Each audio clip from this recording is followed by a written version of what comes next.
Hello everyone, how is life? আমরা যখনই grocery shop থেকে অথবা সুপার মার্কেট থেকে কোনো প্রোডাক্ট কিনি, আমরা কি কখনো সেটা লেভেলিং চেক করি যে প্রোডাক্টটি কি কি দিয়ে বানানো? আমরা অনেকেই এই কাজটি করি না। লাস্ট ভিডিওতে আমি বলেছিলাম ব্রেডের সাথে নিউট্রেলা, নোসিলা বা জেলি যদি বাচ্চারা খায় সেটা হার্মফুল। আমি কিভাবে বুঝলাম যে এই খাবারটি হার্মফুল? আমি নিজেও কিন্তু একটা সময় নিউট্রেলা খেতাম, আর এটা আমার পছন্দের খাবারও ছিল। আমি জেনেছি লেবেলিং পড়ে। আমি নিউট্রেলা লেবেলিং পড়েছি, নোসিলা লেবেলিং পড়েছি, এবং যে জেলি আমরা খাই সেই লেবেলিং পড়ার পরে আমি বুঝতে পেরেছি এখানে যে উপকরণ ইউজ করা হয় সেটা স্বাস্থ্যের জন্য খারাপ। ঠিক তখনই আমি গিয়ে আপনাদেরকে ইনফর্ম করেছি যে এটা স্বাস্থ্যের জন্য খারাপ। লেবেলিং এর একটা ওয়ার্ল্ড ওয়াইড রুলস আছে, যে উপকরণটি প্রোডাক্টে সব থেকে বেশি থাকে সেটি সবার আগে লিখতে হবে।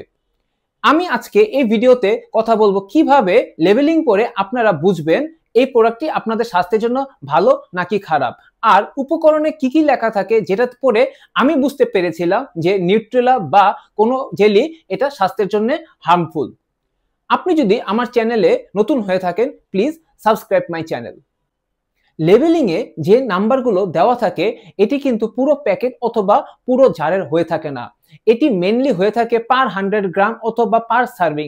আপনারা দেখবেন ছোট করে লেখা থাকে পার সার্ভিং অথবা পার 100 গ্রাম, মানে পার 100 গ্রামে এখানে কত ক্যালোরি আছে বা কত সুগার আছে অথবা কত সোডিয়াম আছে। কোম্পানিরা এই টার্মটি এভাবে ইউজ করে থাকে যদি প্রোডাক্টটি দেখতে হেলদি দেখায়। আমরা যদি নিউট্রেলা লেভেলিংটা দেখি, এখানে প্রথমেই বলা আছে sugar, palm oil and hazelnut 13%। Nut বলা হলেও এখানে সুগার অ্যান্ড পাম অয়েলের পরিমাণ সব থেকে বেশি। আমরা এখন সুগার সেকশনটা দেখি।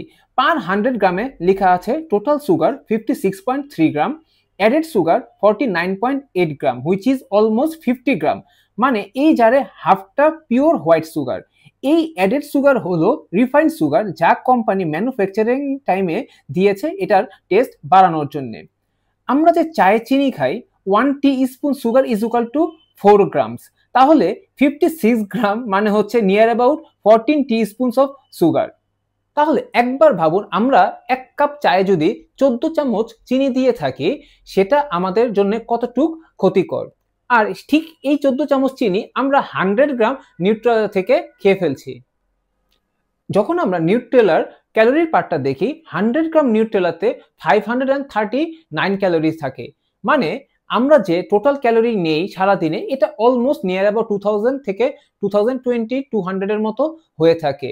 যখন আমরা 100 গ্রাম নিউট্রেলা নিচ্ছি সেখানে থাকে 539 ক্যালোরিজ, প্লাস আমরা যে এটা হোয়াইট ব্রেডের সাথে খাচ্ছি সেটা হয়ে থাকে অলমোস্ট 120 ক্যালোরিজ। তাহলে আমরা নিয়ার অ্যাবাউট 650 ক্যালোরিজ সকালের ব্রেকফাস্টেই খেয়ে ফেলছি। আমাদের সারাদিনের যে ক্যালোরি দরকার সেটা আমরা সকালে 25-30% নিয়ে নিচ্ছি। নিউট্রেলাতে আরো দুটি উপকরণ আছে, একটি হচ্ছে ট্রান্স ফ্যাট, অপরটি হচ্ছে সোডিয়াম। ট্রান্স ফ্যাট খুব সামান্য পরিমাণে থাকে, তাই আমরা ভাবি ট্রান্স ফ্যাট মনে হয় হার্মফুল না, কিন্তু ট্রান্স ফ্যাট আমাদের স্বাস্থ্যের জন্য খুবই ক্ষতিকর। এটি আমাদের ব্লাডের যে খারাপ কোলেস্টেরল সেটির পরিমাণ বাড়িয়ে দেয় এবং হার্ট অ্যাটাক হওয়ার চান্স থাকে। নিউট্রেলাতে ট্রান্স ফ্যাট ইউজ করা হয় এটিকে ক্রিমি বানানোর জন্য। সেকেন্ডটি হচ্ছে সোডিয়াম। এখানে সোডিয়াম মানে হচ্ছে লবণ।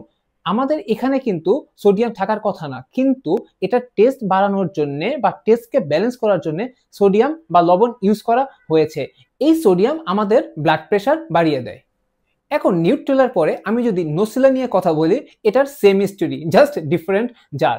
নোসিলাতে নিউট্রেলা থেকে আরো সুগারের পরিমাণ বেশি। জেলির ইনগ্রিডিয়েন্টসে ফার্স্টেই বলা আছে ওয়াটার অ্যান্ড সুগার, মানে ওয়াটার অ্যান্ড সুগারের পরিমাণ জেলিতে বেশি এবং এটি একসাথে মিক্স করা। নিউট্রিশন ফ্যাক্টসে জেলির লেখা আছে পার 100 গ্রামে 78 গ্রাম কার্বস, যার মধ্যে 42 গ্রাম হলো সুগার। তারপর আসে প্রিজারভেটিভ E211, কালার E110, আর flavour. Half of the jar হচ্ছে সুগার আর বাকি হাফ অফ দ্য জার হচ্ছে জেলির ওয়াটার।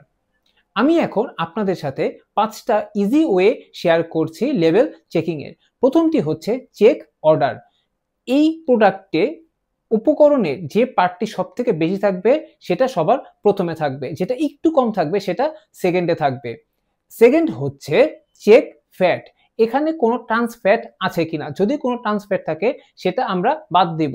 থার্ড হচ্ছে চেক সুগার, যদি কোনো প্রকার অ্যাডেড সুগার থাকে তাহলে আমরা এই প্রোডাক্ট থেকে বিরত থাকবো। ফোর্থ হচ্ছে চেক প্রোটিন। যদি কোনো প্রকারের প্রোটিন থাকে সেটা আমাদের জন্য খুবই ভালো, কারণ প্রোটিন আমাদের মাসেল বিল্ড করতে সাহায্য করে।